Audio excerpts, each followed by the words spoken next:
marketing in general, right? Authors, creatives, actually just creatives in general, in particular, right? Whether we want to acknowledge, like, every story has been told, all of them. Mhm. But what makes them interesting still is how we tell them.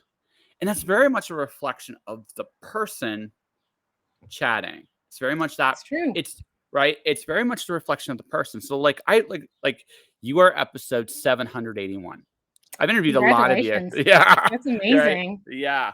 So I've done a lot of interviews. And the thing is, I can look at somebody, I have generally gifted, I can look at somebody, it's like, this is who you are.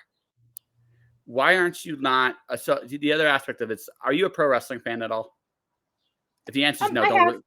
have. Yeah. I mean, I Did know a little bit about it. Yeah. so? Do you? So I've said this in previous episodes. Do you know who Macho Man Randy Savage is?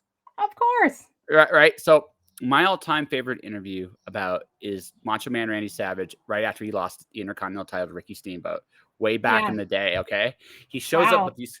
He shows up in these coffee creamers. You can watch this interview on YouTube. It's hilarious. He goes, the cream will always rise to the top. And he actually puts a creamer on his head. He kind of like it's the silliest shit ever. Objectively speaking, like just like ignore the trappings of what he's trying to do. He's telling a story. And Yeah. what he's using his personality to make a connection with people. And the fact of the matter is, okay, so today, right? So today, we haven't gotten to your. I don't know very much about you, but from what I can tell, you're a very good writer and stuff like that. So you got books yourself. Yeah. But it's not just your books people are investing in; it's you. Yeah. So the objective as a creative today, especially with platforms like this, is to establish a connection with the audience. That's the real goal. Because if I get to know you, and I decide that you're awesome and made of cheese, and I like you. I'm going to look up your shit. I'm just going to, right? Because I want to see what you do. I want to support you. Yeah. Right? And vice versa. You also do it this way. If you do it this way too, here's the thing, right? So I have opinions. You have opinions. Now, just maybe you're one of those rare people that don't like ice cream. I won't hold it against you much if this is the truth. Just had it for dinner, actually. Yeah, exactly. Yeah, so there you go. So, for example, I actually, truthfully, I don't know anybody that actually hates ice cream. For certain flavors, yes, but not ice cream in general. It's not a popular opinion to hold. Yeah, I think that might be one of the most universal. It's one of the few times where the majority opinion is probably right. But yeah, but the reason I say that is we all have opinions, thoughts, beliefs, actions, and the fact of the matter is you don't actually want to connect to everybody. You want to connect to your people. Yeah. So again, when you highlight yourself, you're filtering out the people that you don't want to deal with, which is wonderful because that's everybody, right? And then you find the people that really value you. And that's so like, I think today, like no one wants to hear a commercial like the old like used like car commercials or beer commercials, right? Beer commercials are fun, but let's be honest, they're complete bullshit, right? They're complete bullshit. Like it doesn't connect to anybody. It's like, hey, you want to get away and you want to party all the time. It's like, yeah, I do, but let's be honest, my liver can't. I'm kind of. Yeah. My liver can't take that kind of pounding anymore. So. I need something that feels a little realer somehow. Like I still want to escape, but I want something that feels genuine. And the most genuine thing people can offer is themselves. Yeah. Who are you? What do you believe in? What do you stand for? What do you value? Right? That's real shit. Yeah, that's great advice too. Yeah, that's real shit, right? This is why I honestly think it comes down. I think the two biggest obstacles writers have is failing to understand that, and honestly, based on what I've been doing in the last few weeks, no ad copy training at all. Yeah. Ad copy does the same thing. I'm just saying it divides people.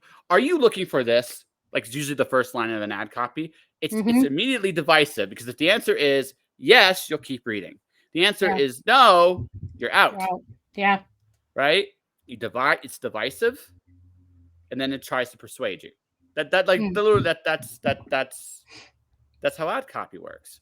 Yeah. So basically, I think this is just maybe my opinion. And by the way, I'm just starting, so I'd have all the answers to everything. We're totally right. But you connect people genuinely connect to people that are genuine, whether they Mm, agree with them or they don't. And I think in this age, this idea that an author can just let your books, especially since there's so many great books out there in so many places, that's for right? sure. Right. I mean, but there's only one of you. Yeah. Does that make sense? I'm actually learning a lot. I'm learning a lot from you. I started this, as a writer, but I'm not a great marketer. I know I'm not. Yeah. I'm learning along the way, but it's hard for those of us that are, it's not necessarily introverted, but maybe kind of quiet and shy to put ourselves out there like Oh, that. absolutely. You gotta be. Listen. So for me, my training came in high school, of all things, high school. So what happened was, it was the 7th grade. I was wearing a t-shirt and like these really short shorts, and I got to go up to the front of the class. And then nature kind of happens right at that time that you just started, and the whole world got to see me salute, and this sounds like a really terrible, and I didn't live it down for years, right? Like, I mean, this That whole is a terrifying story. yeah, it's terrifying, right? But it happened. So what do? Right? You move on. Yeah, So consequently, is it easy to embarrass me anymore? Not really, right? I like that. I like Yeah, that yeah. that line of thought. Yeah, well, you don't want to like. I mean, the only thing that could possibly worse is like me being naked. But let's be honest here. I mean, and let's be honest. I don't want to go out into the world naked. But let's just say, for the sake of argument, I had to for some stupid reason. I would You just lost a go with bet? it. Lost a bet. It doesn't matter, right? I just go with it. You just don't try to like shy away. You Mm, just like, I was like, I'm here. So what? I look great. Fuck it. right. See? Yeah. Right. It sounds, because then you've eliminated the stigma of it, and Mm. you can get on with the business of what it is you're gonna do. You know what I mean? That Yeah, I don't think I had a moment. I don't think I had that moment like you had. I think I just have always been kind of quiet and shy, and I thought that maybe lent itself to writing, but a little but bit, not a little. marketing for No, sure. no, no, no. Well. Okay. So here's the where your skills are great. You're a fiction writer. Marketing is storytelling, Yeah, right? But the formula is really simple. Here, I'm going to take your hand, and I'm going to lead you please, across this bridge. Now, this is what please. this is what this marketing, right? Is Yeah. take your hand. Hmm. I'm going to lead you across this bridge, whatever that bridge is. In your case, I want you to buy this book. Now, why do Yeah. I want you to buy this book? Because I think you're the kind of person that enjoys this, and this, right? And again, I'm saying that I'm keeping it very general because I haven't read your stuff yet. Because if I Yeah. had read your stuff, I'd have like a more. This is what I think could be really cool, and then you Yeah. could look at me and go, maybe, or nah, I want something else. Because Okay. obviously you gotta be comfortable. You gotta be comfortable with whatever the hell it is that's being said too, right? Because Yeah. if you don't buy it, If it's not genuine. yeah, right, then it's not gonna sell, right? And the other thing too, like if people look at sales instead of like from a money standpoint, so like think of it like this: I want to be your friend, and I want to show you this really cool thing I built. I want to Yeah. share it with you. That's Well, that makes sales, it sound easy. right? But think Yeah. of it like that, right? If you think of Yeah. it like that, it's not so hard now, isn't it? Yeah, that makes it sound easy. Yeah, right. And you have the skill set already to do it because you already know how to tell a story, Hmm. Yeah, that's a right? great way to look at things. Yeah, it's not so scary. People look at sales, they think money, and yeah, don't get me wrong, you're Mm. trying to make a sale, but actually, what you're really trying to do is you're trying to build a relationship, because Yeah. if you build a relationship, they're going to keep supporting you. Yeah. Hey, Wayne. Hi, Wayne. Hi, Wayne. We're talking marketing. I think I opened her eyes to some stuff that you never considered Yeah, before. you helped. Yeah. I'll tell you, so this is terrifying for me. I'm Yeah. still not natural at recording or being online, any of it, but I'm here. So Yeah, but dude, thank hey, you. listen, I am totally making an ass of myself on the air. It's totally good, right? Like, it just, yeah, like I said, same thing. I'm not trying to make it feel like, oh my God, this is it's just you talking to me for about whatever the fuck we decide to talk about for the next hour Yeah. or so, whatever Yeah, this is that great. I is. love it. Yeah.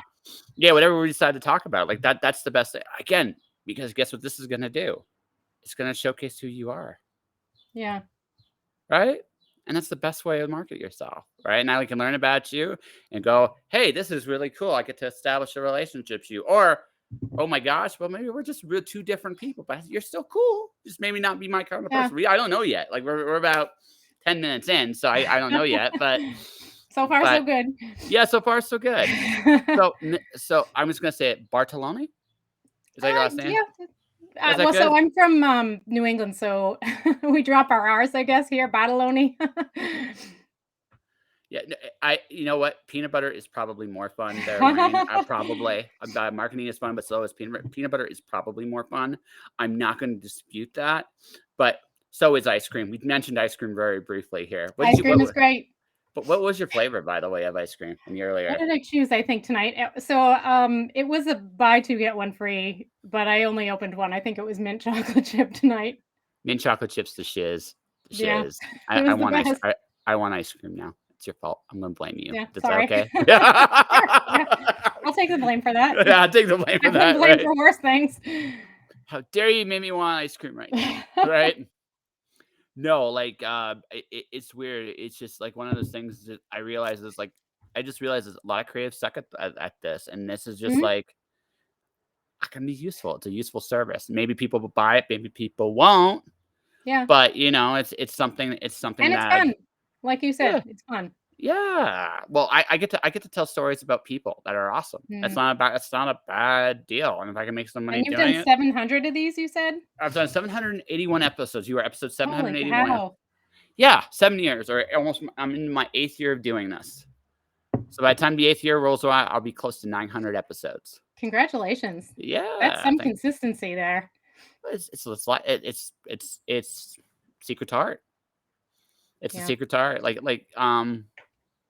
So you're a sci-fi gal, from what I can tell. So Yes. what was your science fiction like world of choice when you got into it? Oh gosh. I've been thinking of rereading The Hitchhiker's Guide. Does that count? That's an old So favorite. no, it's a classic. So the theme of this conversation is talking to authors and creators about life, the universe, and everything. I figure you'll get the reference. Yeah, it's about Yes. time. I was just thinking that I have a towel in my bathroom. It's getting kind of old now. It's a hand towel that I got at Comic-Con that says, oh gosh, don't panic. It's my don't Yes. panic towel, but it needs a replacement now. I'm a little bit panicked. Panicked. It's white. It's got some years behind it. Now I'll tell you something really cool about the 42. Do you know where 42 actually originally appeared? It did not appear I originally in know that history. no, I don't, but I have read some theories on it, but I can't think of them right now off the top of my head. Do you know that I found it by accident when I was researching one of my books, Tell Alice me. Alice in Wonderland. Really? I If don't I, think I've ever heard that. it's so when the queen gets summoned to Duchess for trial, she broke the 42nd rule. That is an amazing connection. I love it. Yeah, no. 42 is an old computer analog that means anything. But if Mm, you but like I have it's currently in Canmore right now. I have the annotated Alice in Wonderland.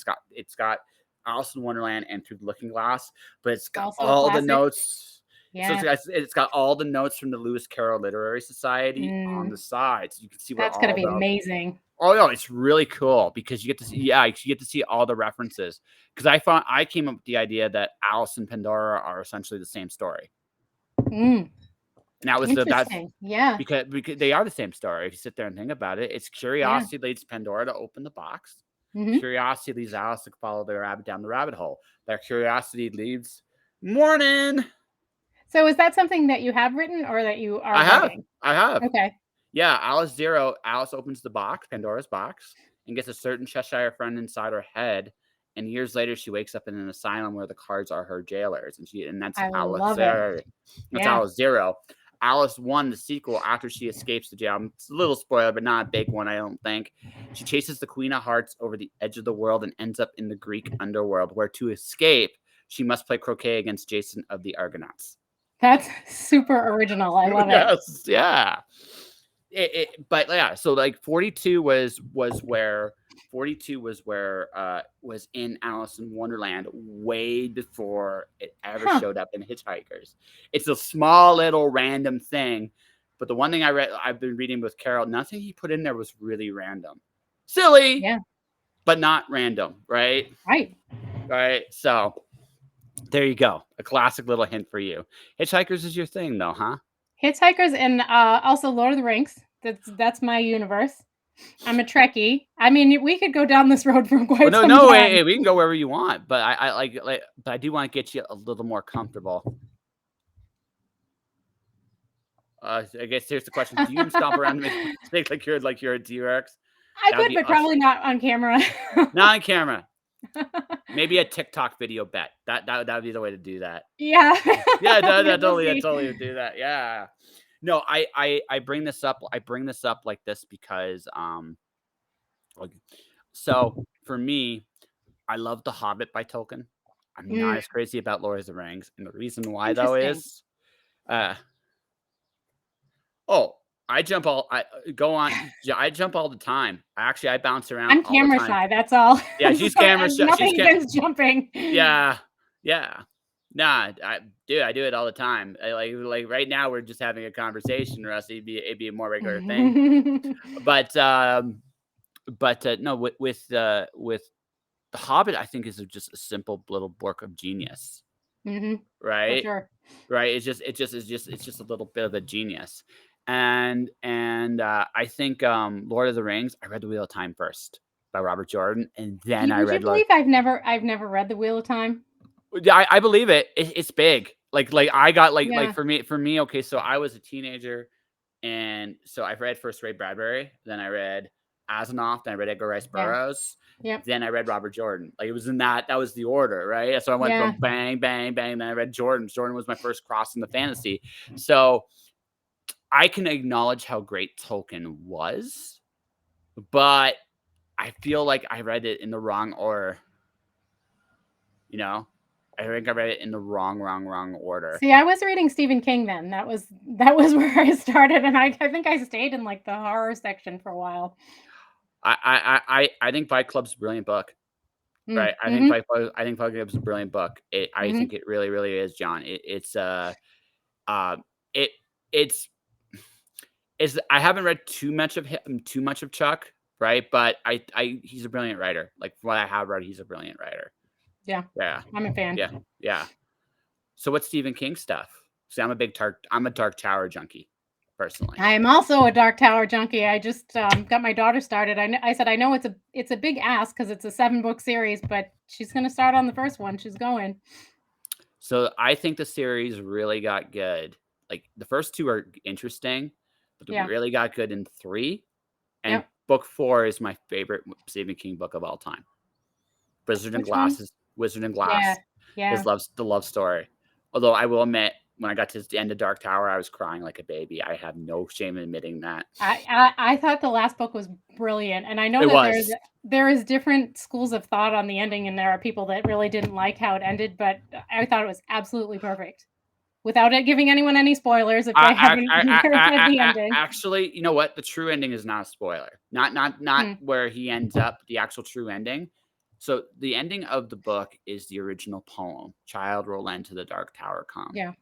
That is the true ending, and is also in many ways the true beginning. And that's as much as a Mhm. spoiler as I'm going to. Cyclical. Yeah, Yep. yeah, right. And because that's where King got the inspiration for it, and it's also Yeah. ironically it is the true end of the story, Yeah. right? That is the true end of the story. It's also one of my favorite stuff. No, I like the rest of the story, like the actual novel. I'm not going to spoil that. If you, I've done it. I did an episode with Catherine Hudson. We just Mhm. talked about the entire Dark Tower series for 2 hours, Mm, right? Just because we're both big giant Dark Tower nerds. It's yeah. nice. Yeah, yeah. So I'm like, so no. Looking at that, I thought the worst book, in my opinion, although I understand its necessity, was Song of Susanna. Yeah. Right? I I think so understand. too. Yeah, yeah. I think I have them all, but I think they're at the top row. You can't see them up there. I love the original covers too. The original, Mhm. I've seen an original hardcover for the Gunslinger. It's like $1,000. And I saw it. Mhm. Because it's they don't come easy, but it's a Yeah, beautiful no, book. mine are oldies, but I don't know if they're the original up there. I got some of them from, consignment or whatever. You never know what you're picking up when you get them from there, Yeah, you know? no, I got you. No, but I mean, yeah, like it's a great series. No, I was first introduced to it. Like there was an anthology called Legends, and there was a short story called The Little Sisters of Illyria. It's like, okay, this is a really cool series, and I started reading them from the beginning, and it's like, Yeah, yeah, it's a badass little series. It really, really I'm gonna is. have to look that up. Yeah, you can find that story, I think, in Hearts of Atlantis. I Mm.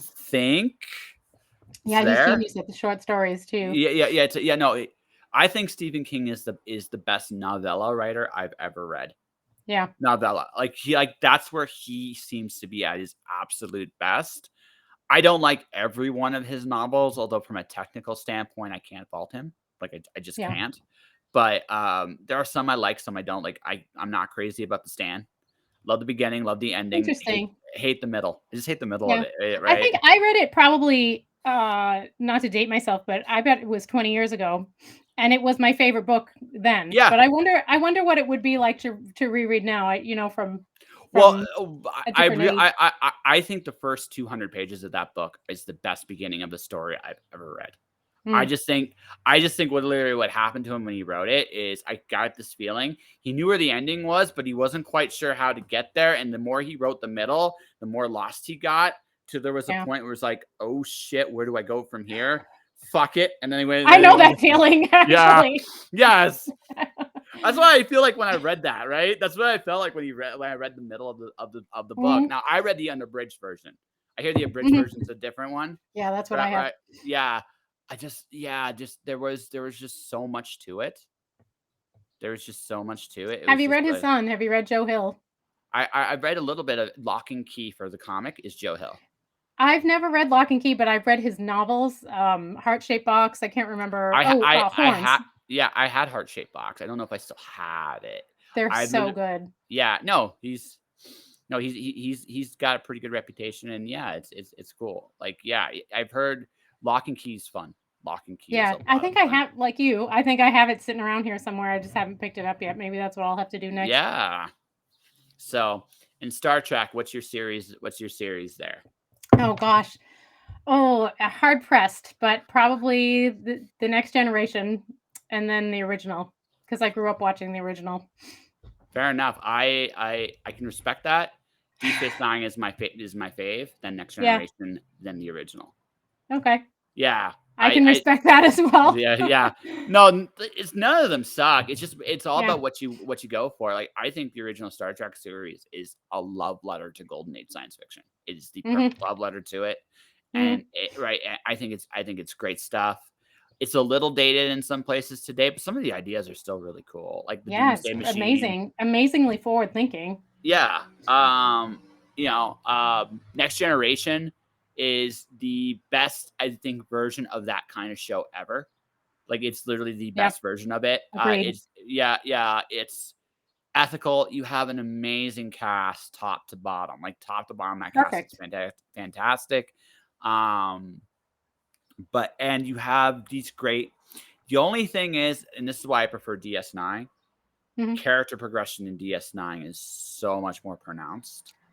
I have probably caught the episodes of DS9 not in order, so that's probably why that's not one of my top series. Do you need to watch them in order, do you suppose? Yes and no. Yes and no. Yeah. I would say the first 3 seasons are season 1's okay. Like season 1 on Star Trek Next Generation, let's be very honest, wasn't that good. Right. Right? Yeah, Right? well, Let's be version 1 of honest. anything is not is No, usually no, not the no, no. best. I think every Star Trek like every good Star Trek series takes about a season to find their Mhm. voice. I agree. Right. I'm not a Voyager fan, and the Yeah. reason why because it took about 5 seasons for it to find its Yeah, voice. that makes sense. Yeah. Is that a fair assessment there in your That opinion? absolutely, yeah, that makes Yeah. a lot of sense. Yeah. Because it tried to go back to be what the old Star Trek shows were. Yeah. Unfortunately, when you compare Voyager to Deep Space Nine in terms of storytelling, it's like no, like that's like like nope. I'll I still watch it though. I'm not I gonna shut it off. I like season 3 on with Voyager. I think Yeah, is very watchable. I think seasons 1 and 2 with the Kazon, ugh, like that's yeah, just me. I can skip it. Like I really yeah, can. It's just not for me. I think when Seven joined the show, Jerry Ryan, I'm not gonna say the show necessarily was better, but you could actually start to see progression it in developed. it developed a little bit more. Yeah, Now, there are still some slam dunks I think they should have taken that they never did. I'll never understand why Ensign Kim wasn't like Lieutenant Commander Kim by the time the series ended because there's so many jokes about that online. yeah, no, because it's right there. Like it was I right know. there. And I think the other one that really annoyed me was the other major development was Balana and Tom Paris. Yeah, I really wish they had just done the wedding I mean, they had done such a good job of building it up. I didn't want the fake wedding. Give me the real damn thing, yeah, right? Right. I think those are the two most obvious gaps. I think the cast on Voyager was really good. I'll never knock the cast. I just think that it was trying to go backwards from what DS9. They didn't want to have the yeah, same linear storytelling, but you like it's like when you write a good like novel series. Like I'm a big fan of what I just showed you. Like she because for not just other personal bias reasons, but she's actually a really good author. yeah, Um, I like series. I don't mind series when the progression is slow. But yeah. I don't, but there has to be progression. There has to There's a be, balance. yeah, there has to be some because if I feel like I can take a week off and Hmm. not miss anything, well, that's bad. That's Yeah, really, really that's not bad. good storytelling. You're right. Yeah, yeah. And again, I'm not going to trash Voyager too. I've done it in the past. I interviewed a guy that wrote Teo Track, which is we talked about all the Star Trek shows, Yeah, and that was like I felt like I was bashing Voyager a little too harshly. It's still not a bad show. It's not my show. It's certainly not yeah, me the too. yeah. I liked Enterprise, but I could see why people hated it. I could totally see why people hated it. And also it's the worst series finale in the entire Star Trek arc. It I is only watched a few episodes of it, and I just never got into it's it. I no guess. no no no. Hey, that's cool. Have you gotten into Picard? No, I've only watched a couple episodes of it. I don't know if it's just my schedule or Might be hey, or maybe just keep me. up with it. You think? Well, My not, husband not tells me I should keep up with it. I see. I'm the wrong guy to ask that because see, I'm deliberately. I have made it a point not to be cool with television anymore. I've actually, Yeah, me too. That's kind yeah, of yeah, where I'm from. Yeah, yeah. I don't want to be cool. Like, here's where I'm at right now. The series, I'm still in the same spot I've been for a long time, which is I have a Japanese manga series called Fairy Tale. All okay. right, so I have all 11 DVD volumes that have been out so far. I'm on volume 10, and I have been there for months. Yeah, I I would take, understand that. yeah. And it's not because I I never hate this. read I never read the last of Neil Gaiman's what is that big series that he has? There's a few. The There's Sandman. There's Sandman. Sandman. There, Yeah, I yeah. never read the last one because I just never wanted it to end. So I read all the comics up till then, and that was years ago. I never read the last one. My favorite Sandman story from Neil Gaiman is actually the Dream Hunters. It's the one where it's an old Japanese fairy tale retelling. He's very good at retelling old myths. Like he's very. If I Yeah. hadn't read, I would be a bigger Neil Gaiman fan if I hadn't read Ray Bradbury and Charles Tillman first. Hmm. Right? That Fair. because Yeah. yeah, Fair. because that he's in the same realm.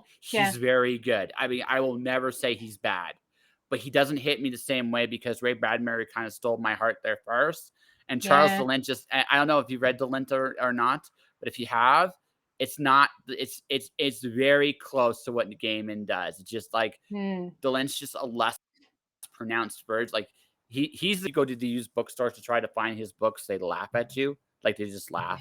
They don't have any. There's none to be Right? found. Yeah. Oh, you want his books? Okay, we got two. They're the same two I already have. I know. Good luck, buddy. Right? Thanks. So right, because no one likes giving away that stuff, right? And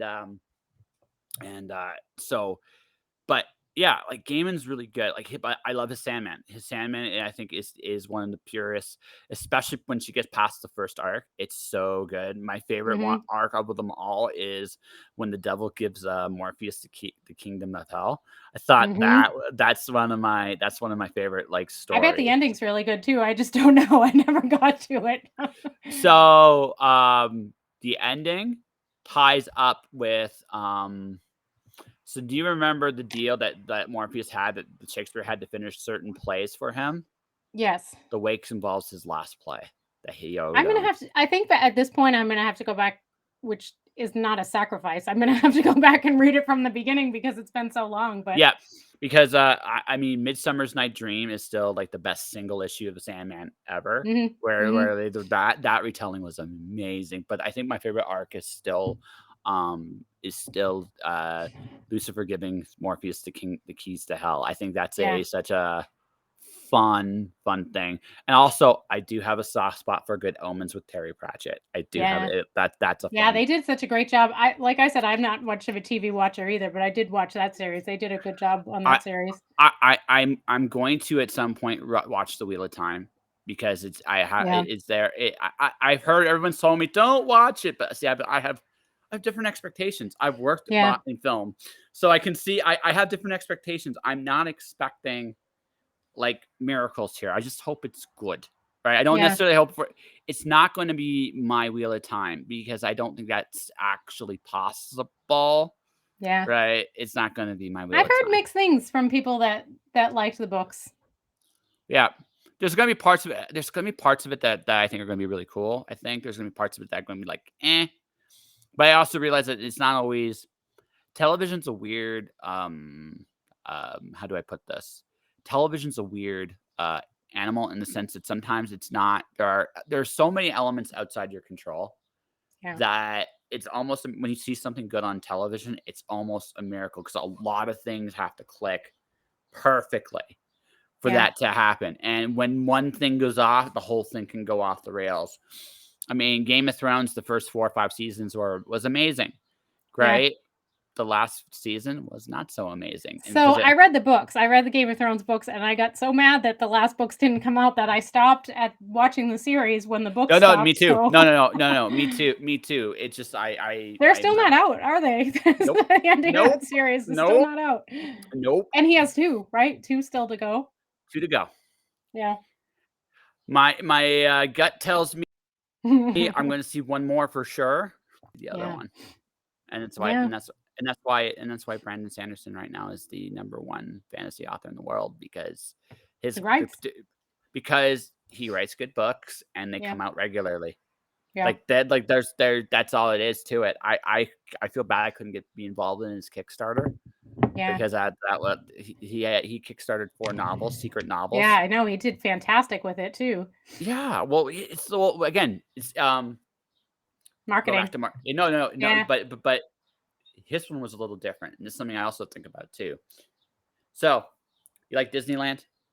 Like, Yeah. you love Disneyland, right? Yeah, yeah. So, you know the souvenir section at Disneyland at the end of the time at your trip where Yeah. everything is obnoxiously expensive and you buy Yeah, yeah. one thing Yeah. anyway? Yeah, So, yeah. here's the question I'm gonna ask you. Why'd you buy it? I'm a sucker for that stuff. You're a sucker. But why are you a sucker for that stuff? Like, I'm being specific for a reason because this is Yeah, actually the okay. secret Hmm. to Sanderson's success here. Is it branding, do you suppose? Not No? no, not exactly. Yes, but not exactly. Why did Mm. you buy it? Like why? Just be honest. And by the way, you're not a sucker. There's Yeah. actually another reason. There's another reason Okay. for it. So it's like it's an actual mental, marketing ploy, huh? Hmm. No, I don't know what. it's not exactly. It's more like this. Okay, I'll put it to you like this. You know damn well that coffee cup, that T-shirt, whatever the hell it is you bought.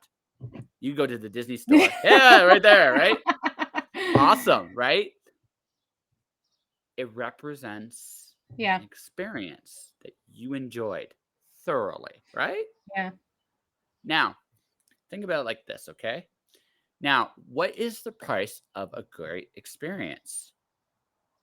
it's worth its weight in gold. We live in this life to see, feel, and experience things. Yeah. You experience Disneyland. And that experience is, although it doesn't quite like the cup doesn't encapsulate the whole thing. When you Yeah. look at that cup, you go back to Space Mountain. You go back to all the Yeah. rides you did. Right? It's wonderful, right? It's a The wonderful. feeling. Yeah, it's a feeling, right? Yeah. So now let's put the Brandon Sanderson's Kickstarter. Right? If you're a Brandon Sanderson fan, you know what you're going to get when you read his books. Mhm. Now think about this: you are getting something personally delivered to you by Brandon Sanderson for a year. Yeah. That's an amazing experience and a service that you cannot duplicate. Yeah. Right? That's a Disneyland effect. Because Mm. now when you get those books, you're going to remember the fact that Brandon Sanderson himself Yeah. delivered them to you. Yeah, you were part of something. Exactly. Mm. Does that make sense? It makes a lot of sense. Yeah, right. It's the same reason why you buy that cup at Disneyland. It's the same reason you Yeah. go to a rock concert and you buy that button that costs $20, and you're like, why did I buy this button for $20? And But then I you remember, did. but I did, and I did it because I remember screaming like a maniac in that mosh pit, and I was having the time of my Yeah. life. So I look at that button, it's like, yeah, right.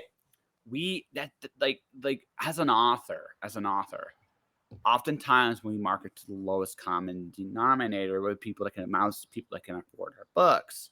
Hmm. And while I'm not saying you shouldn't do that, you should also be thinking of like, okay, let's say I'm a Disneyland experience.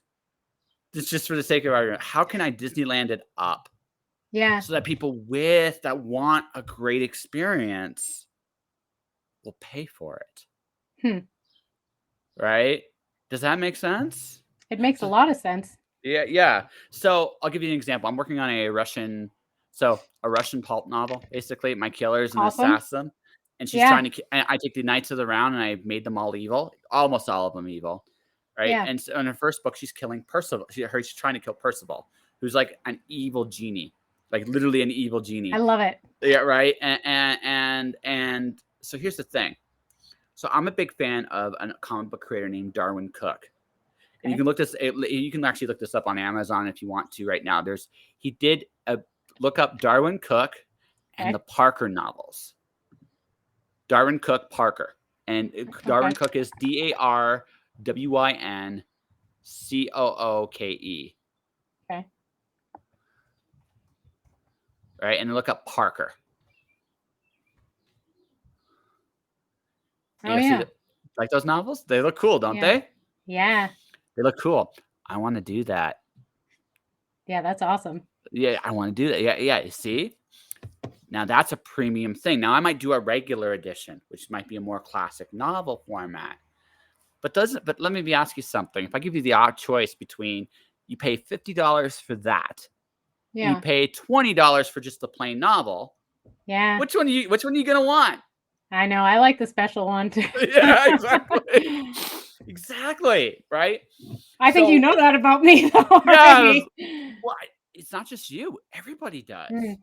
Mhm. Everybody does, right? Now, you can't always afford those things, and that's Mm. fair, which is why you want a lowest common denominator, like, kinda Yeah. thing, because right?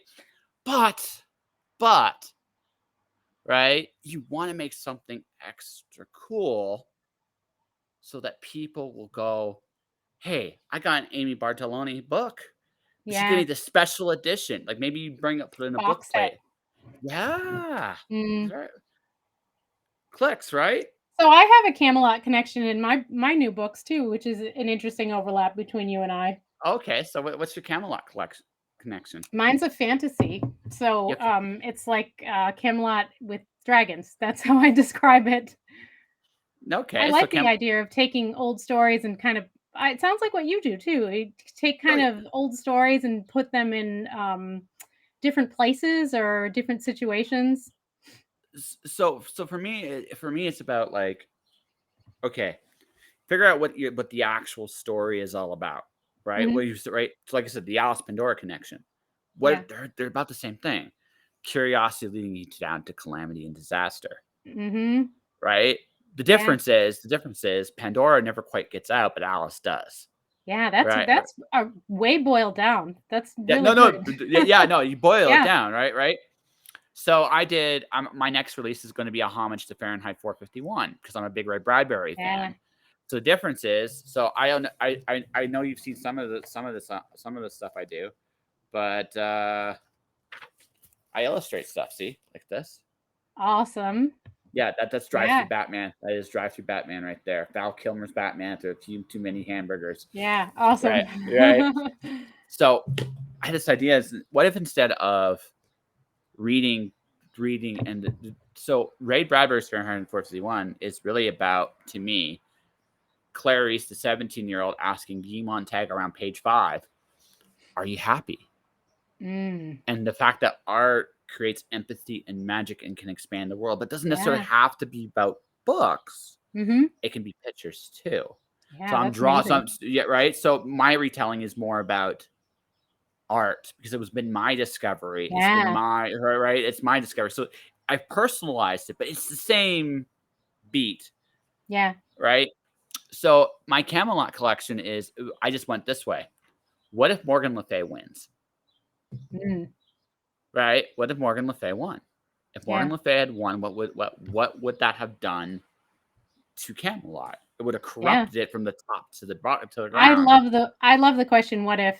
Yeah, it's a great one, right? It's So I think like I said, the story elements, like if you sit there and look at the old stories, it's what we're doing is in one way where this is where me and you are both hacks and we got to kind of accept this part of it.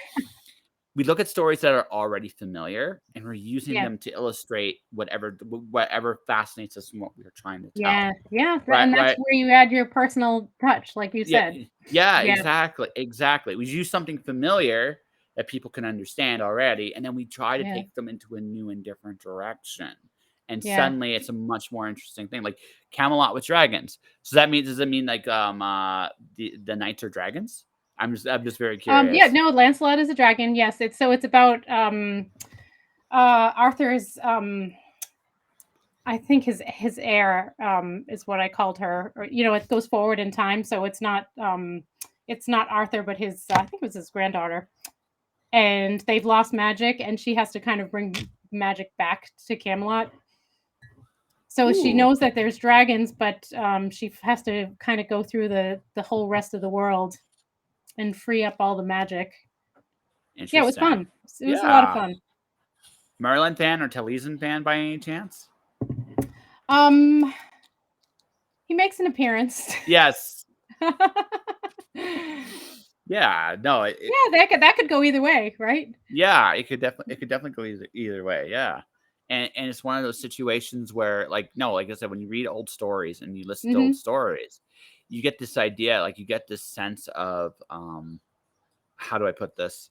You get the sense that you connect to those parts of the story. That there's Mm. things that connect you or things that always fascinate you about particular characters, Yeah. right? Like Alice, like in my Alice series, like one that so the Greek myth connection did not come from that moment of Eureka. That Eureka came because I was trying to impress a girl at a bar. She had a Gorgon tattoo. Awesome. That's a great story. Yeah, Okay. yeah, she had a Gorgon tattoo. So I had this idea to put Medusa in the story, Yeah. right? And because Medusa can fit in Wonderland, but now like I looked up Medusa, right? And it's like, okay, she is actually an interesting character. Yeah, yeah. Yeah, yeah, super interesting character. And so I'll give you this. Medusa in my story is not a Gorgon when the story begins. She's a knight Hmm. that can still turn. Oh. She can Yeah, that's turn like people to. Wicked, like the Yeah, story yeah, of the witch from Oz. yeah. Every character has a backstory, Oh yeah. especially the villains. The villains can be the most interesting ones. They're Yeah, very for like sure. can be Mhm. right. Especially when you see how they became the villains. I think this really terrible movie about the Wizard of Oz, it wasn't the greatest thing, but my favorite part about it was how the Wicked Witch became the Wicked Witch. I can't remember. It was Mila Kunis, I think, played the Wicked Witch of the East or the West. I can't remember. Yeah. Yes, Right? I remember it, but I don't think I ever saw it. Yeah, yeah. Well, her origin story is really good and used and abused by Mhm, mhm. us, her sister, Yep, everybody, until yep. eventually she just embraced the darkness because that was Well, that's what. the Joker, right? Yeah. Well, Joker. It depends on which origin you read there, because he's in my opinion he's best when you don't. It doesn't matter where he comes from, Yeah. because for him, his, the moment you humanize him, the moment you humanize him, Mm. he's no longer as interesting. He's His not as past, mysterious. yeah, and it loses his Yeah. power, right? Mm. What's important with a character like the Joker is you know what he wants. The rest doesn't matter because, in Yeah. fact, it serves the story better if you don't know, Yeah. right? Because Yeah. because if suddenly, if you knew, for example, that the Joker once upon a time was a cop, just for the sake of argument, and just like lost his Yeah. system, you could predict him. But the Mhm. fact that he could be anybody or Yeah. any place, that's what makes him terrifying. Yeah. And you don't know what he's gonna do next. Mm. That is what makes him go, ooh, Keeps right? you guessing. Yeah. But Yeah. that's why so Dark Knight, my favorite line in the whole thing is when he meets the mob for the first time and the one guy goes, "Give me one reason why I shouldn't have my boy rip your head off." And his response was, "How about a magic trick?" Think about that response for a second. Like, that's not what you would expect from a guy threatening Right. you, right? It's also unexpected. It completely takes it's a surprise. You've surprised them. Because they're Yeah. like, wait, what the hell is this guy doing? And he literally takes a picture. I'm going to make this pencil disappear. Because he's like, fuck this guy. Go in there. And he made it disappear. Just He not sure just, did. yeah, made it disappear. Right. And but that was terrifying. Because you didn't Yeah. see that coming at Mhm. all from beginning to end. And that is your introduction to that character. And Yeah. suddenly you realize, like, you don't know where he's going to go, really going to go with anything That he is an does. interesting question on how much backstory you should go into in your villains, Yeah. So what the line is. it depends on how human you want your villain to be, Yeah. right? If you want a human villain, then you should go deep, Yeah. right? If you want an absolute, right? The more Mm. mustache twirling you make your villain, the less backstory he or she should have, Yeah. because then because now you can just they're a blank slate. But if you want to make them human, you want to make them something you can empathize with, then better, more backstory, better. And What that's an interesting distinction. yeah. But that's what it's about. It's about empathy, right? Do you want to Yeah. Do you want to empathize with your villain or not? If you Now, if you're really good, if you're really really good, you can sometimes put them in plain sight. Gul Dukat is one of the best Star Trek Yeah. villains of all time. All time. He had in a series is nearly 150 episodes. He was in nearly a fifth of them. Okay, Yeah. that's a huge development for a villain. But what makes Dukat terrifying, truly terrifying, is the writers let him be funny. They let him Mhm. be charismatic. Mhm. They let him be human Yeah. or seemingly human. Yeah. Never mind the fact that all this time, he was a monster in Bajor. He was doing all kinds of terrible things to that. He did all kinds of terrible things to that planet, Yeah. right? He was willing to kill his own daughter to protect his reputation. He tried to blow up the sun of all. I mean, the most supervillain thing of ever. He was part of the plot to blow up the sun. Marvin the Martian. Oh yeah, very much. And you'll see it, and you'll be like, it's almost unbelievable. It's just, it's like it's not even like the big uber plot of that season. It was just one of many things he's done. But what makes him truly terrifying is until you get to there's an episode where him and Cisco, the main character of DS9, end up on a planet together, and Dukat had to watch his daughter die in front of him, and he was not all there anymore. And Hmm. suddenly, the writers decided they should everything that was already there now comes to the surface. Interesting. And what makes him now after that, he's a much more one-dimensional. He's a little bit more one-dimensional after that episode Yeah. because Huh. his That's arc, genius yeah, writing. yo, it is. And Yeah. what makes it, and that's why Ducat was such a good villain because he was a villain the whole time. Yeah. But the writers let you get comfortable with him. Huh. And right, he didn't so we and there are points where he's kind of heroic. There are points where he seems decent. There are points, right? But Yeah. all that time, Huh. everything he's done is all there. And they never hid it from you. They just let Yeah. you be comfortable with it until finally decide to make you very uncomfortable and showed you exactly who he was. Yeah, And he that's was such, genius. yeah, and he was so charismatic, right? He was so charismatic that there are still people to this day that don't see how horrible he really is. Yeah. And Yeah, he's got that, a fan club. That's yeah, for no, no, sure. no, no, Yeah. no, and that's right, and that's why incredibly charismatic character actor played him.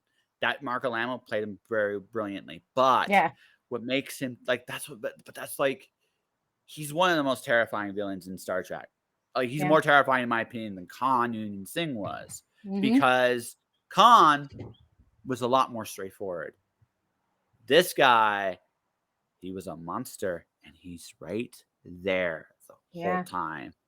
That and that's a kudos to the entire like he's one of the best villains in all of Star Trek, not just Deep Space Nine. He's the villain in Deep Space Nine, but you can put him along. You can put him against anything. The Borg, the Romulans, some of the actual like classic villains in Star Trek.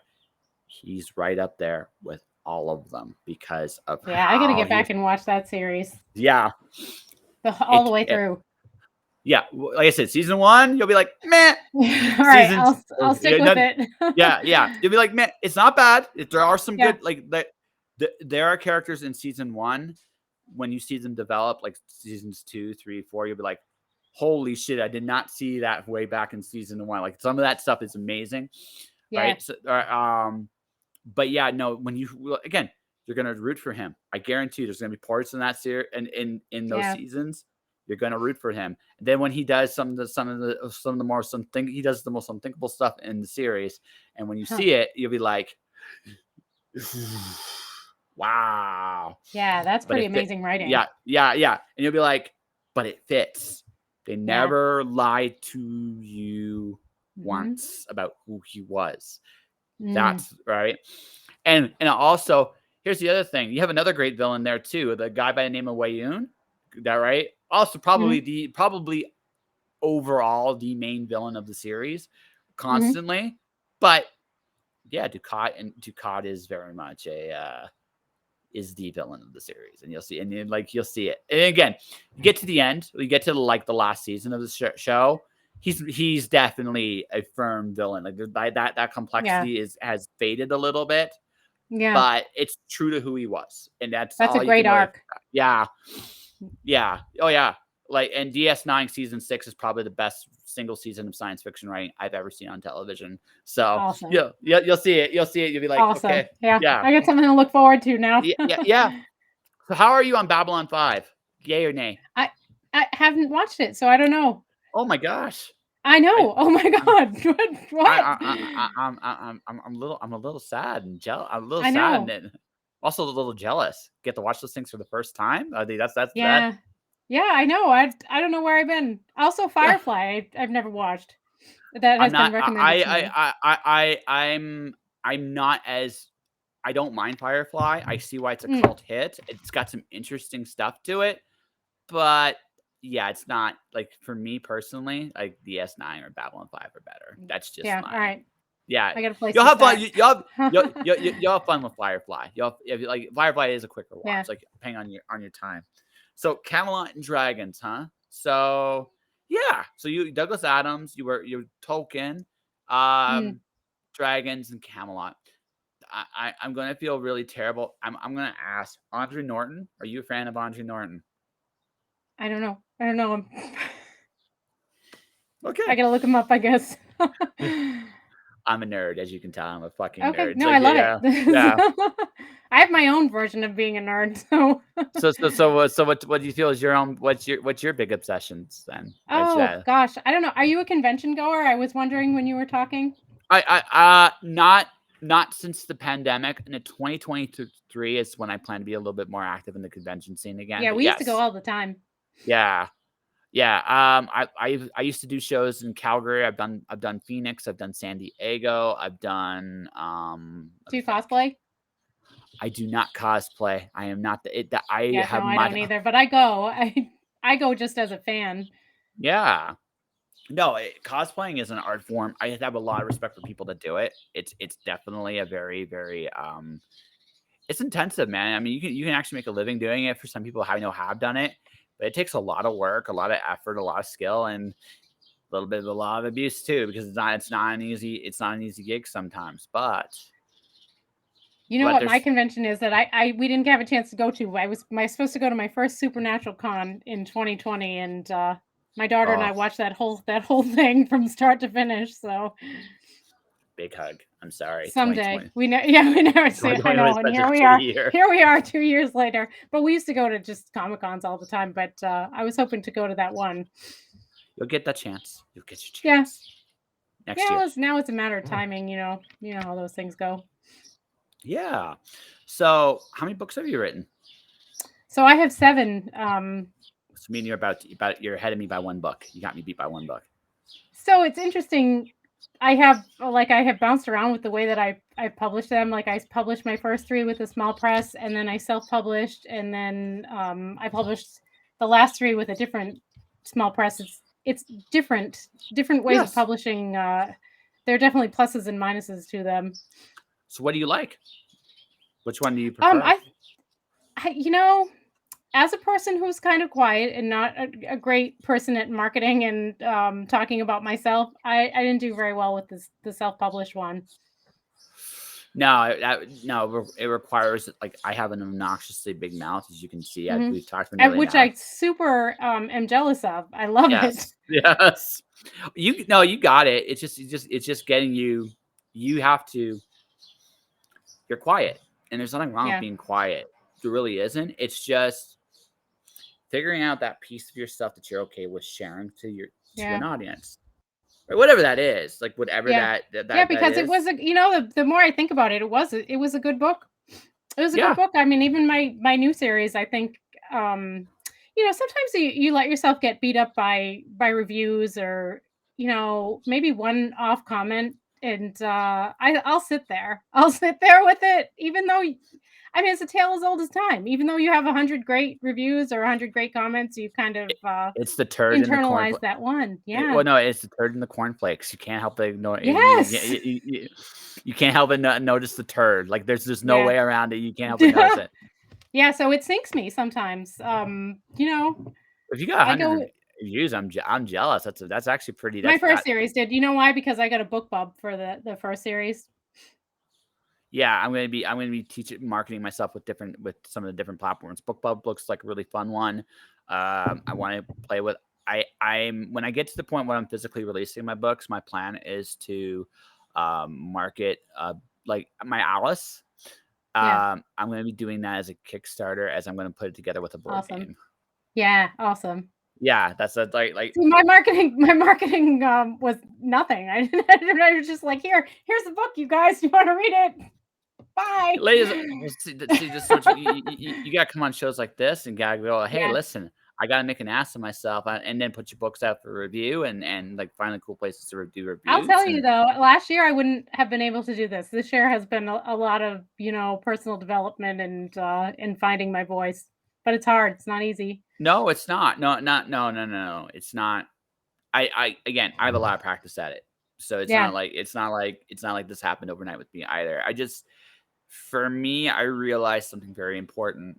Like I said, there's a lot of great books out there, Yeah. and it's not even like, I say this, it's calling attention to yourself. You have to, Yeah. and realizing that when you do that, right? When you do that, you will actually get like attention, right? Yeah. Right, right. Once you do that, you call attention. It's like, hey, my book's the shit, right?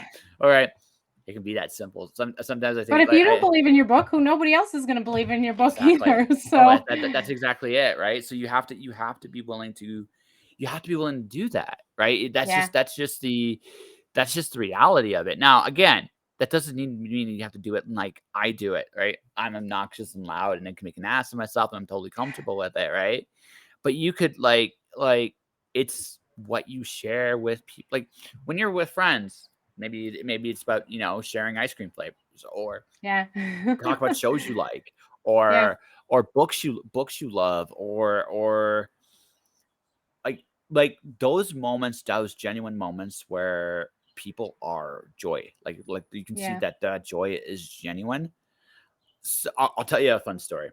My very first book signing, I fucked everything up, and I mean everything. I didn't put its location. I didn't put it I was terrible. I flaked out. The location on top of that was in a hidden spot in Calgary, actually, in a little area called Kensington. It was like, how can I get people to come to the door? So my solution was I got the buddy there to print out these giant arrows and I taped them to the ground. Awesome. People followed them. People Yeah. actually followed them, right? Great Because they idea. want, Yeah. yeah. And I learned the most important lesson about marketing I ever Mm. learned, and that's just make it fun, Yeah. right? So, like I said, for you, whatever that fun is, it doesn't matter if it's only fun to you. Make it fun. Yeah. Be genuine with you. And again, it doesn't have to be loud. It doesn't Yeah. have to be. It doesn't have to be. There are people who can get their point across that are very quiet, Mm. right? But it's that again. It's the authenticity that's more important than how you do it. That's the word that I was thinking. I don't think you're obnoxious. I think you're authentic. Yes, I know you keep calling yourself because obnoxious, but self deprecation yeah. also helps, right? Right? I could be completely like over the top. I'm fucking great, but I'm not trying to be anybody but me. Yeah. Right? That's right. I'm not trying. Yeah. It's too hard. It's too hard for me to be anything else. So I don't Agreed. worry about yeah. So I don't worry about it. And I'm just me.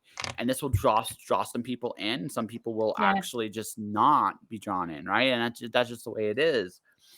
And that's okay. Yeah, Yeah. that's so it. And same with you. Like Yeah. you like board I feel it. Like there's part like you're probably somebody that likes board games. You're probably someone that I likes to like some of have them. Yeah. yeah, I could play some trivia with you. yeah, that's that could be fun though. But Yeah, right? just imagine like, okay, on your Facebook, you go, "Hey, Mm. I have a contest, and if you win, I'll give you some copies of my book. The trivia Yeah. is blah blah blah blah." So you can Mm. go right. Like again, something silly like that. It doesn't have to necessarily be that, but I'm just like throwing this out there, right? Yeah. Right. I used to do at a writers convention, a writers conference. I used to do what I would call a Dr. Seuss off. You want to turn writers into children? Make them read Mm. Dr. Seuss and tell them to have fun with how they read it. When you have an operatic singing Dr. Seuss, when you have a Rocky and Bullwinkle kind of like Russian accent voice for Fox and Socks, you get like, Awesome. get all these different His books are so musical, they lend themselves to different yeah, no, voices, yeah, really. yeah, they do, right? But here's what happened when I first did it. It was at a open mic. I did it with a singer named Vanessa Cardui. We did a Fox and Sauce off where we actually see who tongue tie there. I lost. She won. Dang it. But that's okay. Um, the next year I actually did it as a panel, and I had like 12 people show up to do this. It was silly. Yeah, Next year, the whole thing was packed. The whole place was packed, awesome. Yeah, right? Because it was fun, right? yeah, Because it was fun. I made it about the fun and everything else just followed. And also it's the easiest panel in the world to do. I'm a yeah, prop. I don't even yeah, have to do sounds like it, anything. yeah. Yeah. I don't even have to do it much, right? And that's right. But again, you find ways to make it fun. You find ways to get Mm, people to interact with you. Because once you do, and it can be anything you want it to be. And if you do that, suddenly people will know who you are, Yeah. right? And that's it. And then if they make a connection with you, they'll buy your shit. At least some Yeah. of them will, right? Get right. I mean, I make it sound simple. It's not easy, but I do make it sound simple because again, it's trying to, as a creative, it's like you're in the business of selling an experience to Yeah. like make people feel and think and laugh and cry and all those things, and that's our job. Well, then part of our job is to then make sure we're out there so that they say that this experience is incredible because Yeah. it's an amazing experience. And if you do that, but you got to do that in a way that fits you. Like Yeah. maybe Yeah. Being yourself should be the simplest thing, it seems like, but like, you gum yourself up, you know? you think too much, right? So, well, You what if think they too think much. of, Yeah, for yeah. sure. Mhm. So I get, I again, that's going back to like my art thing. It's like, so I might suck drawing, and then I had a really wonderful thought. So what if you suck, Yeah, right? So for what? sure. Yeah. Marketing, marketing, marketing can be the same way. I Yeah. might stink up the joint, and so what if you do, Yeah. Never right? mind marketing. That's how you should live your life. Exactly, totally. I actually completely agree with that. Like I've learned this is I've never let not knowing what I'm doing get in the way of anything I wanted to accomplish in this life. Whether it was I going love on a it. date, whether it was going on a date, or I don't need to know anything to do these things. I actually this is gonna sound like the dumbest piece of thing ever. You have to have the will and the self belief. And you have to start. Yeah, yeah, And you're not yeah. gonna start from the top. Not unless you're very lucky, right? So right? And I mean, you can't control when success happens, but the objective isn't necessarily like you're. The objective isn't always to succeed. The Mhm. objective is to put yourself in the best position you can to proceed to succeed. There's a So how do you difference. define succeed? I was just talking about this the other day. Is it meeting Okay. your goal, do you think? Well, it varies. So okay, so I'll give you like It does that vary. example. It does vary, but I'll give you that example. My goal was to get people to come to the store. I did, but I got no one to buy a Yeah. book. Okay, Okay. so objectively speaking, I learned a very valuable lesson that day, but I Hmm. didn't accomplish my goal. Then Okay. okay, so then I did a few years later. I did a book. Right, I accidentally wrote it, and what I mean by accident is I had this idea about something else, and it kind of just worked out. Yeah, I know exactly what you mean. Yeah. Yeah, yeah. Now, here's something that doesn't happen to too many people. So I published this thing on Smashwords. My goal was just to, publish the book, sell copies at Yeah. conventions, nothing fancy. Yeah. Someone reads my book and go, "Hey, I like this. What are you going to do with it?" I just told you. Yeah. And she goes to me, "Well, I'm about to start a publishing house. I'll publish it." Wow. Huh. Yeah. So again, you can't control what success ultimately looks like, Hmm. right? I saw it right because that's how I traditionally publish an epic poetry series. There's not too many people can actually say Yeah, that. that's wow. That No, yeah, there's yeah, not. not yeah. So when you get right down to it, then right, then what you got to look at then realistically then is this. I think success is you should have a clear idea what your goals should be. At least have Yeah. an idea. But okay, so I have a 10 rules to success. I have 10. Okay. So Wow. the yeah, the first, do you want to hear them all, or do you want to leave the Yes, I ones I just do. want to? That's Rule okay. one. Rule one: show up. Yeah. Rule two: do your shit.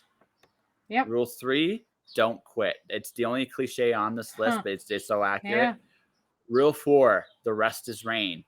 Like I said, you can't control what success looks like. The rain's going to fall where it's going to fall. The objective Yeah. is always prepare for rain.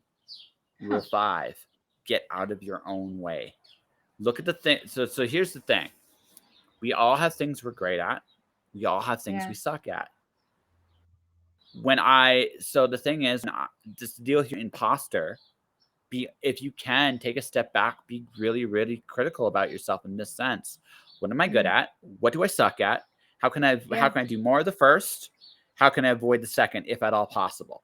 Right? Yeah. Yeah, That that's a takes a lot lot. of That's self-critical. That's super yeah. self-critical. But if you can do that, you'll find yourself in at least you will give yourself a better chance for opportunities to succeed later. Yeah. Right? Rule 6, be thankful, be charitable. Rule 7, no excuses. Rule 8, stay uncomfortable. Rule Mm. 9, don't fall in love with outcomes. I think Mm. one of the most I'm not gonna go too heavy into the politics of things because I that's not what this conversation has.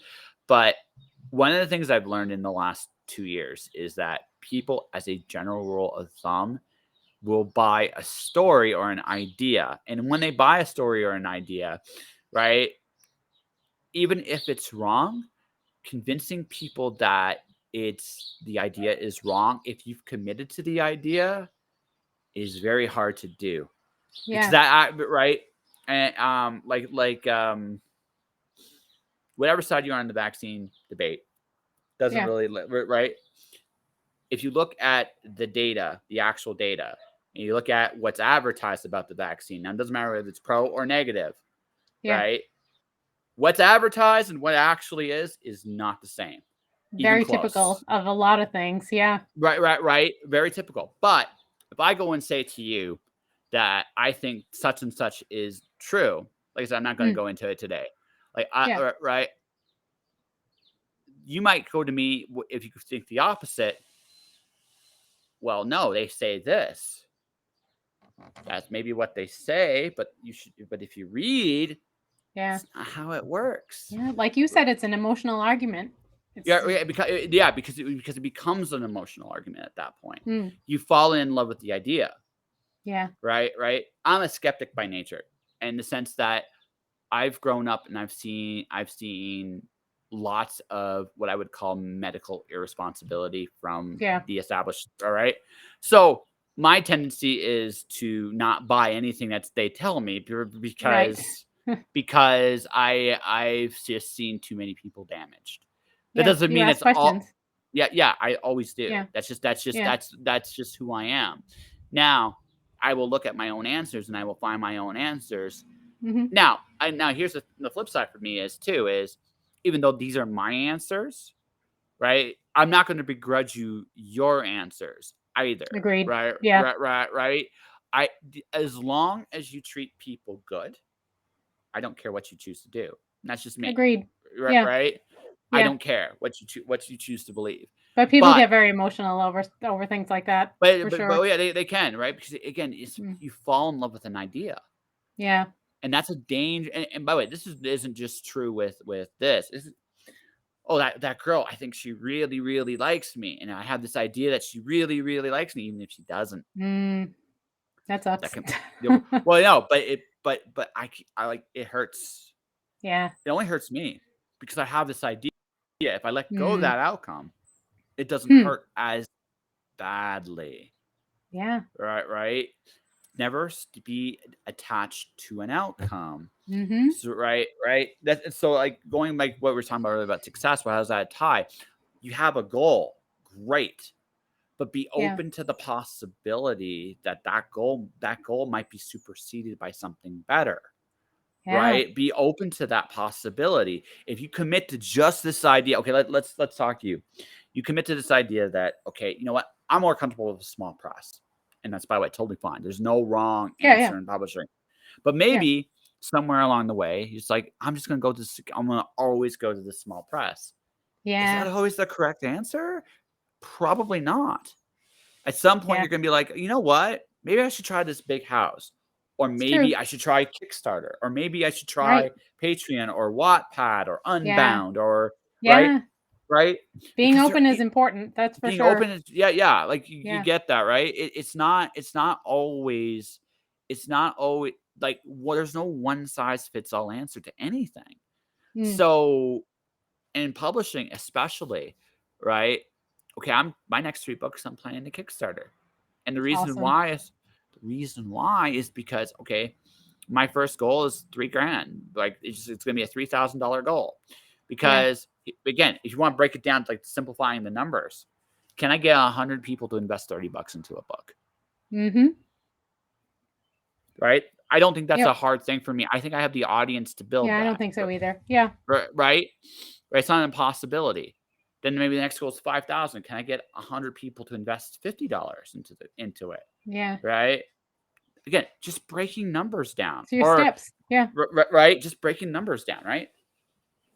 Now, will I get awards for going Kickstarter? Probably not. I don't care. I want to get paid. Yeah. Right? Yeah. Right. But okay. So then the process. Let's say in the process of going down to Kickstarter, a video game company looks at my stuff and goes, "Hey, we want Mm. to make a video game out of your shit." I'll be like, Yeah. right. So now, Hmm. if I only want to do Kickstarter, I may miss out on those opportunities. Right. So you got always Yeah. have an open mind. Right. It's not quite the same as Rule 4, but it's Rule 9 is very important. Outcomes are not set in stone, and as Yeah. such, you should not be attached to any one outcome. You Yeah, should that be makes a lot of instead, sense. right? But yeah, go for your goal. Like, have a clear goal of what you want, Yeah. but be prepared. Like, but also have, when you have that goal, that objective, be like, you know what, something better might come along, Yeah. right? And What's your then there's, number 10? if all else fails, have fun. I love it. Yeah, if all else fails, Yeah. if you don't know what to do, in any life decision you ever make, Mhm. what's going to give you the most fun to do? Yep. If all things being equal, right? Like life's too short. Like, don't always pick the one. Now again, you have responsibilities, you have kids, I get that. Right. Like there's other Yeah. factors, I got a but day job. yeah, I'm going to have a part-time day job in about Yeah. hopefully by next week. That way, I don't need to work full time anymore, which is great. But Yeah. I do It's need to nice to work. have the fundage. I understand. Yeah. Yeah, but again, but looking at this, right, and this again, it's maybe a self reflection on your end of things too. Do you have to do these things this way? And is there a Yeah. better way to do these things that you can have more fun doing them? Doesn't Yeah. hurt to Yeah, ask that I question. lost track of fun for a long time and Yeah. getting mucked up in all of it. So are you still mucked up, or did you figure out the answer? You know what I kind of thought when I was tangling with success, it's mine was much simpler than 10. It was just a direction. I had to turn my direction around, kind of to go in the direction of what your 10 rules are. Yeah. I So needed to so reset my compass, you know? Too fun. oh, okay. So like you just hit a point where you just gotten miserable then? Is that an accurate I think depiction? like you said, overthinking. I was overthinking things and I was probably focused on the wrong things instead of, having fun with this. You're right. That's Yeah. what it's about. I forgot the magic in it because it is magic, you know? Yeah. Well, you get to make cool, like, seriously, you're doing Camelot and Dragons. That sounds pretty freaking Yeah, cool. right? Yeah. Why am I So not having fun with that? What's yeah, wrong with exactly. me? Exactly. Maybe you can have cosplaying people at conventions during that too. Because why the fuck not? Yeah, that would It's be just awesome. why not? Right. Right, Yeah. right. This is your story. You can have fun with it. Like I use old stories again. We talk about hacking and cheating, but what I also do is I figure out why a story works. Because the rules of the how is to tell a story don't change for anybody, Yeah. but it's picking the pieces we like to tell them. That Yeah. if I understand how it works, I can fuck around and have a good Yeah. time, right? It's a Right? great feeling. It's Yeah, magic. exactly. Yeah, it absolutely is. So I haven't talked about any of the. I'm going to ask this then. You seem like the kind of person that probably plots a little bit and pantses quite a bit too. Is that Exactly. accurate? Actually, Yeah. I probably pants 100%. I'm not a very good so what I do is, I will, summarize my chapters as I write them. So then I go through it and I write the whole thing, and that's my outline, and then I rewrite it. I Okay. think that's probably 100% pantsing. Not quite, but I don't have an idea of where I'm going always when I go into it. That's the fun of it for me. well, so for me, it's I usually have a beginning. I usually have the ending. Yeah. right? I know what happens when my Russian pulpster finally faces Percival. I know how that's going to end, Okay. right? I know how that's I going to envy end, you that. but I don't know how I get there exactly. I have a bit of Yeah. an idea how I'm going to get there because I know what Percival wants. I know what Corey wants, and so now I'm like, how Yeah. do I make those two wants meet and clash and make it interesting, Will they tell right? you along the way? Is that how it works for you? Oh yes, Yeah. yes. And sometimes I'll have ideas of where it's likely going to go, Mhm. right? And sometimes my characters laugh at me. They just mock me, Yeah. right? It's fun and it's frustrating at the same time. It's true. Right. And sometimes I realize, and again, when I get to a point in the story when I'm miserable in the story, Mhm. right? Then I stop. And then Yeah. it's like, okay, I screwed up. Where did I screw up? And then I go Yep. back and then I try Take to a few find the fun steps spot. back. Yeah. Yeah. Again, when in doubt, have fun, right? If I'm not enjoying it, the audience won't Exactly. enjoy it. If I'm not laughing, if Right. I'm not now, if the character's making me angry and it's for the right reasons, Mm. Then that's then good. yeah, that's good. Yeah. But if the character, if I'm like miserable in this scene, like I'm slogging, why am I slogging? I shouldn't be slogging. What did I Something's do? wrong. Yeah. Yeah, I screwed up. I screwed up. It happens. So I facilitate a writers group at my local library too. That's a lot of fun too because we talk about these things all the time. I have beginning writers and I have people that have published and everybody's really got their own path and way that they do things. Yeah. No, and it's important. I actually like, especially today, there's more freedom than there ever was in, Yeah. yeah, right? Scary amount of So, freedom sometimes. yes. Oh, absolutely. But I mean, the way, again, I look at simplification, and the way I simplify it is, okay, which of these paths serve me best, right? Yeah. That's it. That's what I look at. Like, Yeah. I may not Kickstarter. I'm not going to Kickstarter all my books the rest of my life. I Yeah. may try to traditionally publish with the big 4 or 5, Yeah. maybe, One right? step at a time. Well, I don't know. Like, like, again, for me, because I'm an obnoxious businessman, I'd be like, was it worth, like, I'd be like, what's in it for me at this point? Especially if I get all the Yeah. things on my own. Exactly. Yep. Yeah, what's in it for me? And they'll be like, well, you get your name with this. It's like, I don't care about that shit. Like, what are you paying Yeah. me? Yeah, Yeah, you always should right. ask that. Yeah. Yeah, no, And what do you that's do? where What are I'm you at. gonna do? What are you gonna do to market me? What do you Yeah, do no, for me? yeah, Yeah. yeah, no, that's it. Like, this is life's a negotiation, and I've learned this along the way. It's like, it doesn't matter who it is, you can make a deal with anybody. Mhm. That's not always it's not always the best thing, mind you, but I mean, it's true. Like, you can do that with just about anybody. It's about, at the end of the day, it's really about two things: your own worth and what you believe that actually is, Yeah. and what are you willing to fight for to get it. Yeah. That's changed a lot for me in the last year as I learned to market myself and sell my books. I started You, down here. I was oh I no, was most people, we all do, we yeah. all do. Yeah, yeah. Eventually, you'll be like, nope. Like, it gets easier to say no. It actually gets Yeah. easier to say no. I hope Uh, so. no. It does, because you start. Okay, I don't know what your big goal is. Let's say your big goal, for the argument's Yeah. sake, then, is you want to have a decent best-selling list, decent mid list, so people can go back and read your stuff, Yeah. and you want to have a community that supports you. I mean, that feels like a reason. That That's feels a like, pretty good goal, I would yeah, say. Yes. yeah. I feel like those are very, and Yeah. also they're very doable goals too, right? Yeah. So now, if someone comes along and goes to you, "Hey, I want to access your community," you're like, "Okay, why?" Yeah. And then they'll say, and then they'll say to you some obnoxious bullshit about, like, you get to do promotion, right? I get to promote you, and I'll be like, and you'll be like, that's wonderful. How about this? If you want access to my fans, you pay me, and I'll give you Yeah. access to those fans. And they will say either yay or nay. Either way, you win. Yay, because you're getting paid. Nay, because you're not dealing with those motherfuckers anymore. It gets easier, right? Because Yeah, right? it doesn't. I had, Yeah, that's fantastic. yeah, well, this podcast has an audience, right? Yeah. This podcast, yeah, since this podcast is an audience, I can go with somebody and go, okay, um, I can now look at you and go, hey, we'll promote you. Sure. What do you want? I'm always up for it. I'll listen. I'll hear you out. I know what I want. Let's see what you offer me.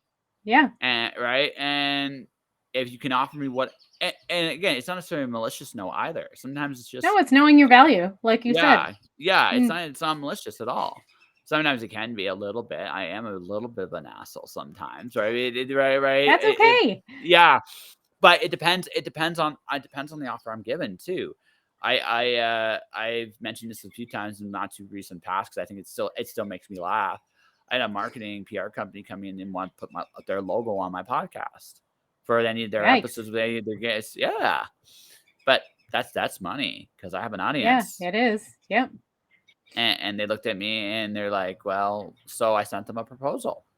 Yeah. Yeah, like this is what I would do it for. And then they looked at me so I deal with PR companies, right? So I have a deal with a few of them. Some of them are metal companies, like for heavy metal bands. Like I have one of them. I have one for writers groups. What? Yeah, I do. Oh yeah, totally. Like you go into my Awesome. Yeah, yeah, let's talk about that. yeah. We'll talk about that in a second, right?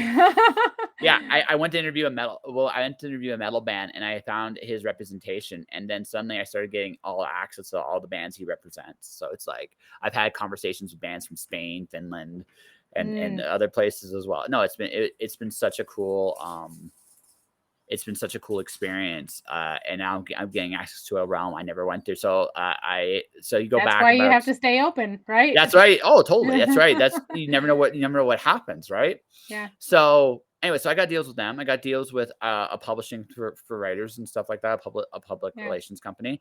And it's really simple. It's like as long as it's on my terms, I'll interview any of their guests they want. Like we'll set up a Yeah. time and a date, and like I get what I want, which is content. They get what they want, Yep. which is exposure. So why wouldn't they? Well, so they were cool with it. That was one of my options for this one. But for what he wanted, I put a charge. And I give plan B. Well, this will help your clients. This will help me, and no one's gonna have any hard feelings. And then I It's kind of just business. yeah, that's just business, right? And Yeah. then because their press releases were kind of long, as in really long, Yeah. I made an offer to actually fix their press releases too. They did not take that very well, but that's I just thought I am speaking as part of the media, so I did all this that way. I did all this that way and I got an emphatic no. It was really, really amusing to me, but Okay. I laughed. It was funny to me, Yeah. um, in such a way that I was like, well, now I don't have to deal with them. Yeah. I look at it like this: is like the no is easy because here's the thing: you love what you do, right? Yeah. If you love what you do, then anyone that's going to belittle what you do is ultimately belittling you. Mhm. So fuck that. Yeah. I let them. There. I let them for a long time. So wait, Yeah, back to this metal thing. I was a hairband girl. I am a hairband girl. you're a hairband girl. So for me, my favorite hairband metal band is Manowar all time because Okay. there is I can't. Here's the thing: I'm past the point where I can do hair bands on a regular basis. But if you Right. want to get me to the point where I want to pop, like put in an old Manowar album because Yeah. it's silly metal goodness and I like it. Right now Feel I'm good. listening. Yeah. Right now I'm listening to right now Crusader Bards pirate metal. Right, it's actually Okay. I pirate like it. metal. Yeah. Yeah. Nightwish. I don't know if you know who Nightwish is, but if you don't, I don't, but I'm gonna look them up. I'll tell you yeah, that. yeah. Nightwish is so I like European power metal. Like I'm a European power Okay. metal guy. So Yeah. it's I love it because it has a lot of hard, cool classical music background. Metal Mhm. surprisingly is like metal and jazz. There's a lot of music, like quote unquote music nerds in there. They love Mhm. music more than I think any other genres. So you'll see a lot of homage to classical stuff in their Yeah. music because they respect where they come from. And then I'm also a fan of Circa Arcana because Circa Okay. Arcana they're an American band. It's actually if you go in my Twitch archives, you can find them. They're like four guys. It was a hilarious like 45-minute conversation about just random shit. everything Oh, from I'm totally Canadian. gonna look that up. Yeah, or just wait until like tomorrow morning when the audio goes up. There'll be some metal songs up there. Say, let me use whatever that say. Use what you want. Okay, cool. So I'm Awesome. gonna put two metal Yeah, songs. Yeah. So it's one of those situations where, like, again, you just put yourself out there, yeah. and good things happen. And Hmm, well, I'll tell you, like yesterday in the afternoon, I had a really busy like chat day, and one of the things that happened was I got to interview. I interviewed my client in the morning. I did an interview with a top 40 radio guy in the United States, our former top 40 radio dude. So we yeah. had a really fun back and forth conversation. And then in the afternoon, someone I'm friends with is actually drew Avatar: The Last Airbender. Wow. Yeah, and it hit me as I was talking to her yesterday that I know some really freaking amazing people. Yeah, that's pretty awesome. Yeah. Yeah, it's like, yeah, that was her first assignment was Avatar. It's like, Jesus, that's a hell of a Wow. bar. That's a Yeah, hell of a right? that's a hell of a bar. Some And she people do start from the top, I guess. no, again, it's just right place, right time, right Yeah, opportunities. You get them, right? yeah, Right. Just remember something. I'm an Eminem guy. Eminem was an overnight success, right? It just he hit at the right time, and yeah, right? And for him, I mean, I think my favorite album of his is the Marshall Mathers LP because it goes the way I am. He's like, I don't know how I'm gonna top. I need like Dogma Imposter Syndrome. It's like I hit this yeah. high. How the fuck am I gonna top that? Right? How do I Right? follow that up? Yeah, Yeah, exactly. How the fuck am I gonna do that? So, and I mean, that's an interesting problem to have. And but I mean, some people do get those problems. Stephen King, we mentioned yeah, King, he's got that yeah, problem. How the fuck do I top what I've done? Right? right. But I think anybody that has done something successful probably thinks that. yo, yeah, you got to constantly challenge yourself, right? And Mm, and when you hit the mountaintop, that's really hard. It's hard to measure that because it's like, yeah. what do you do? You Right? climb the next mountain. Well, yeah, but but again, same thing. What does that look like, right? It Yeah, gets tricky. The higher you go, the trickier that becomes, right? I'll Right? Because bet. yeah. So, because okay, where I'm at, I can see the mountains I can climb, Mm, right? I can see them. But as I keep climbing mountains, there's gonna be less mountains as tall as the ones I've already climbed, and less that's tall, true. right? Right? Yeah, The metaphor, right? So eventually, I'm on Everest. So what am I gonna do? I think I'm going to take up skydiving. Why? Because I don't know if I can get back up. I don't know if I can climb another mountain. I might just have to learn how to fly now because I yeah, don't know how because the it's fuck I'm. fun. Yeah, that's it. Because it's fun. So I don't know what else to do, and so when in doubt, I'm gonna have some fun with it.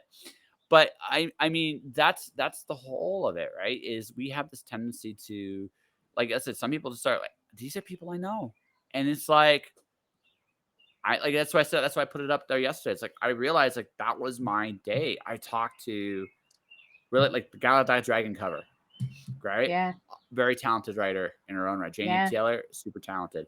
And yes, Jane, if you are listening to this, I am reading you right now because it's because I have to. Again, I'm marketing her, but I'm also but yeah. also I'm a fan of the person, and I want to make sure the person looks the absolute best they possibly can be. And her Um, cover's pretty awesome too. oh yeah, that cover is insane. The book's good. The book's really good too. Like it's a Yeah, really easy read. Um, saying all I'm saying though is so I did that. I meant to, like I said, before her, I talked to a top 40 person in Dallas, Texas, performance radio trying like same thing. He went to the top of the mountain. Now he's jumping off a cliff and figuring out where he's gonna yeah, go from there, right? That's cool. But then there's so it's like then I talked to that. It's like that's an incredible day right yeah. That's a there. pretty incredible day. You're right. Right? So you take that moment and you just realize it's like, yeah, I've done a lot of really cool things and I'm blessed with these people I'm around. You know what I mean? Yeah, it's gratitude, man. Yeah. Be grateful, be thankful, right? And Yeah, yeah. But so Miss Amy, so I guess I should ask this going back to me because going back to you. So you again that no will get easier. That because again yeah. you're gonna be I'm gonna ask this, please don't hit me. How old are you? I'm 45. It's You're okay. I don't mind. 45. Yeah. Yeah, so put my hands up. Hands I up. What owned have I listen, I owned every one of those 45 years. I got no okay. regrets. So, No, it's good. That's cool. yeah. But I would dare say then if I were to give you a very, very fun piece of advice, Hmm. You don't have to cooperate. You Yeah. don't have to you don't have to do anything other than what you want to do, whatever that looks like for you. And I'm telling you, I took this whole year off. I think you and I met in that superheroes group, right? yeah, On Facebook, is that where we met? Yeah. I took that whole year off. I took their dojos, their belt class. I worked on me this year. I wouldn't be yeah. here. I wouldn't be here talking to you if I didn't. I'm telling you, I was terrified of video screens, of talking about myself. I mean, I might not look like I'm very polished right now, but I'm much more polished than I was 6 I months I ago. I I, So, I so the impression I've gotten about you, this is the biggest impression I've gotten about you in the last 90 minutes or so. Um, you admire how open I am, mhm, right? You admire how open yeah, I am, and it's like it's refreshing.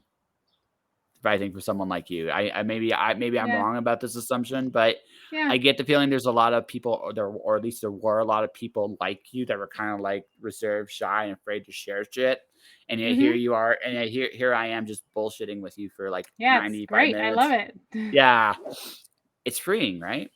Yeah, it's fun. Yeah, yeah. You don't have to worry about it. There's no judgment or any of that stuff, right? Yeah. So thanks so So much for having me on. yeah. So the impression I get with you is here's what I think. I think you should what you should do if this is it to help you with your thing is pick like the dumbest thing that scares you the most and figure out a way to do it. That's actually not the first time that I've gotten that advice this No, very but week. yeah, Actually, no. So I say this: fear is a door. What she yeah. really wants on the other side of that door. Hmm. So what you should be doing, what you should be thinking about, then, what do you really want? What terrifies you about it? And then just go face the terror, because what will happen with you, regardless of what happens, you'll learn something. Yeah. And This was pretty suddenly, scary. I'll tell yeah, you. I hope I'm not so scary anymore. I hope you'll want to come back somewhere down the road. Yeah. This is great. Yeah, Thank you so much. yeah. So before we wrap up, but yeah, that would be my advice for you. Like Yeah. face the fear. Maybe not just this, but face the fear. Yeah. And you okay? And I'll say it like this: your voice matters, your personality matters. You're awesome. You're one of a kind. There's never going to be another person like you. So don't be afraid. Find that peace. Don't have to share it all, because sharing it all is Yeah. probably a bad idea. But find that, but find that peace that you're comfortable sharing with the world, and show people just a little bit of who you are. When you do that, you're going to be much more comfortable with fans, people Yeah. like myself, and ultimately yourself. Yeah. And That's then great when you advice. yeah, and then you'll be able to go sell your books a little bit more, because you'll be like, "Hey, I'm proud of this. This is something I really Right. want to share with you." Blah blah blah. You're still gonna have the occasional turd in the cornflakes, but but on the flip side, just look at it like this: when you start seeing those pop up more often, you can make the most money off of them. Just think of it Yeah, like that's that, and true. you'll be good. You'll be good. But yeah, I think yeah, Miss Amy, I think we have an interview here. What do you think?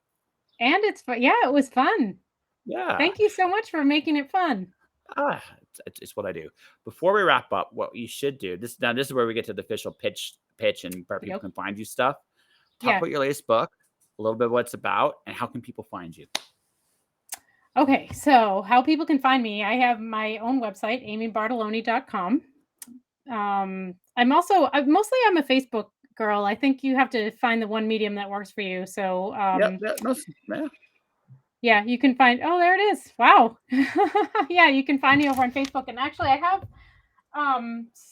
my books here. And I my covers are oh, wait a minute. Where are you? No, there's what There happened. you are. Yeah, Yeah, they I did a like pretty that. great job. Yeah, That's a they did really a cool great job cover. with That's a really sweet cover. they did a good job with those the covers at the press that I'm with. So, yeah, that's my new series. It's 3-book series. It's about bringing magic back to Camelot. Um, I guess do you think should I mention my previous books? I don't know where This they is are your now. this is your promo time, my dear. You talk about Oh, whatever I you told you want. I'm not very good No, at no, this. no, I'm no, like, no, no, no. I'm No, sweating. I am. no. It's a I, deep breath, deep breath. This is Amy yeah. Bartelloni. She writes a series. It's children. Who's the press? What's the press you published by? So it's Ethon Books. AETHON. I don't think I've ever said it out loud. AETHON. AETHON. Yeah, Athon? yeah, almost like Aether. So yeah, Aethon Books, I Okay, think is yeah. where it Yeah, is. they're a So yeah. fantastic press. They have some great science fiction, and fantasy series with them. Okay, so let's do this right. So this is Amy Okay. Bartelloni. Her book is Children of Camelot, a courtesy of Yes, Aethon it's a Books. 3-book series. Yep. So is the other two books out? Yeah, the other 2 books are out. They, rapid released them last year, so Oh, no. So Children of Camelot's the first one, though. correct. Yes, All and right. that's the So name of the series. Yep. all right, all right. So, ladies and gentlemen, she's got an awesome new trilogy out called Children of Camelot. You can find it now wherever books are sold, right? And and then go and then find her on Facebook as with the name you see there. I trust me, there's Yep. only one of her, right? So you won't miss her. Go in there, Yeah. say hello. She'll be a little shy at first, but just get her talking about science fiction or She's Tolkien. working on it. Yeah, no, and she's doing a good job of it too. So on that note, let's get this rolling here, Thank you ladies and so much gentlemen. for having me. Yeah. Real quick, before you wrap up, I'm going to talk to you after we get done. So I'm going to show you my stuff. Okey-doke. So for everybody watching, Sweet. everybody listening, this is my latest book release. This is Alice 1. Alice escapes her prison and chases the Queen of Hearts over the edge of the world, and in so doing, ends up in the Greek underworld where to escape, she must play croquet against Jason of the Argonauts. On this journey in the underworld, Alice and company will encounter gods, monsters, and perhaps most terrifying of all, themselves. This epic poem is illustrated by NZ Carr and is available now.